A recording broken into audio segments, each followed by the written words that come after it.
Mga kwento ng lagim.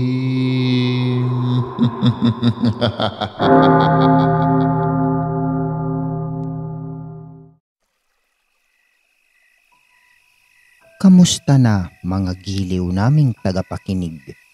Maaari po kayong mag-send sa amin ng mga kwentong katatakutan at pwede po kayong mag-like at mag-comment kung nasang lugar po kayo para ma-shoutout po namin kayo sa susunod naming kwento. Maraming salamat mga giliw naming tagapakinig.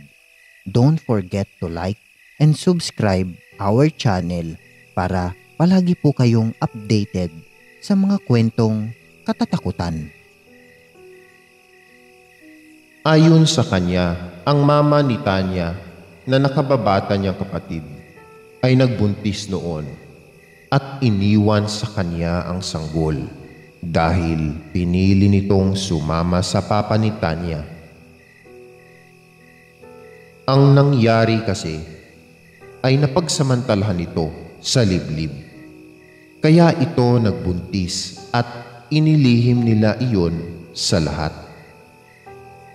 Nang makapanganak ay nakilala nito ang taga-Maynilang binata. Iyon nga ang papa ni Tanya. Sumama ito sa binata at naiwan nga ang sanggol sa kanya.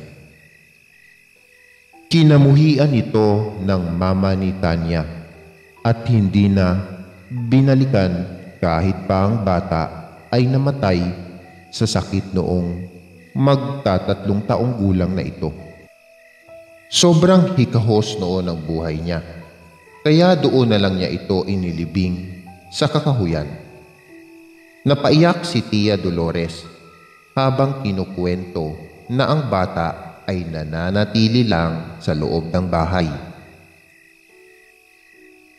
Hindi niya maipakita kanino man dahil inilihim nga nila ito. Kaya siguro ito dinapuan ng sakit at sumakabilang buhay. Matagal nang nangyari yun at posibleng ang pagbabalik ni Tanya sa lugar ang siyang dahilan kung bakit ang munting nilalang na iyon ay muling nagpaparamdam. Dahil kamukhang-kamukha ng kanyang mama si Tanya. Baka inaakala nitong si Tanya ang nanay niya o di kaya masaya itong nakita at makapiling siya bilang nakababata sana nitong kapatid. Naisip ng dalaga. Lumabas na ito ang kanyang kuya dahil ito ang unang anak ng kanyang ina na pinagkaitan ng pagmamahal dahil bunga ito ng pang-aabuso sa liblib ding iyon. Napaiyak din si Tanya kung totoo ang hinala nilang iyon. Kailangan niyang makita ulit at makausap ang bata, ang kanyang kuya, na tinawag ng Tia Dolores niyang Ali. Pagbalik nila sa kakahuyan, ay nakasalubong nila ang isang lalaking tumatakbo. Hinahabol daw siya ng tiyanak. Binalaan niya ang magkaibigan na huwag nang pumasok sa liblib dahil mapapahamak lang sila. Nagkatinginan lang sina Lito at Tanya.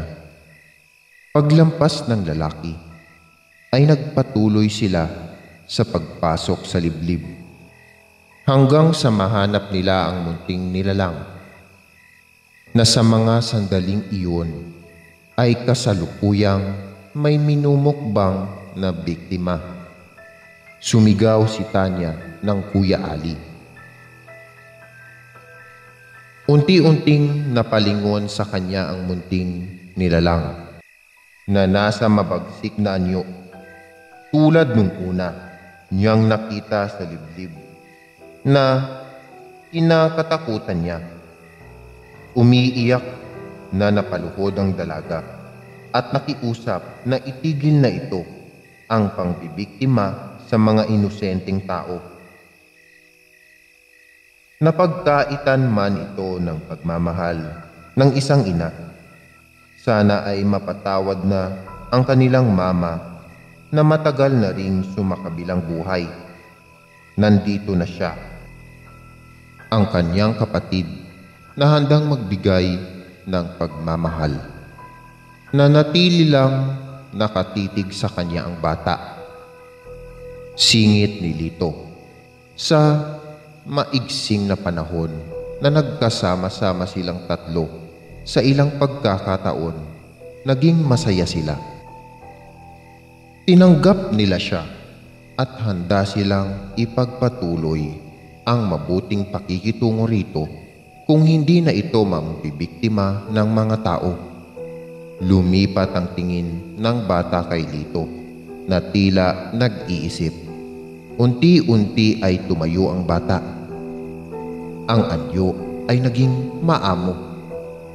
Lumapit kay Tanya at sa muling pagkakataon ay hinaplos ang pisngi nito.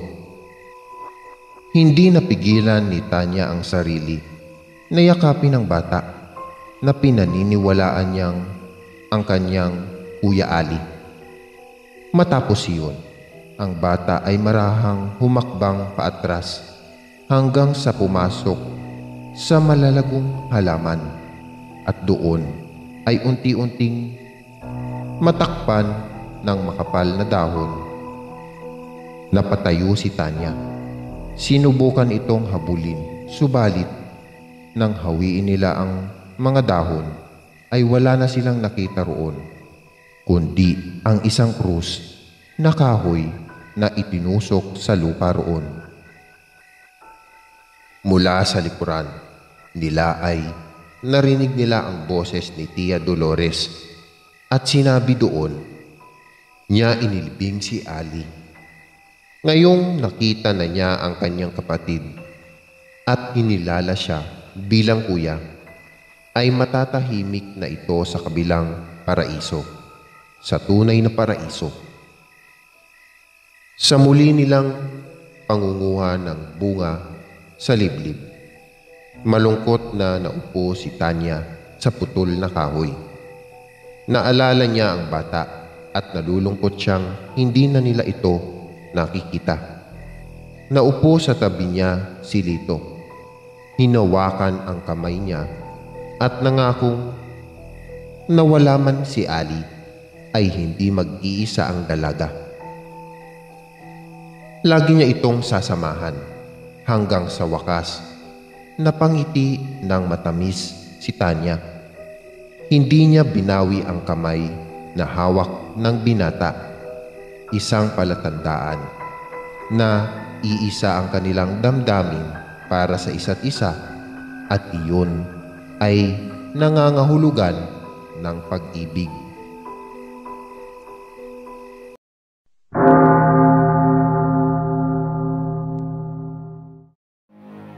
Maraming salamat mga giliw naming tagapakinig. Huwag po nating kalimutan mag-subscribe at mag-like ng ating channel para sa mga kwento ng lagi.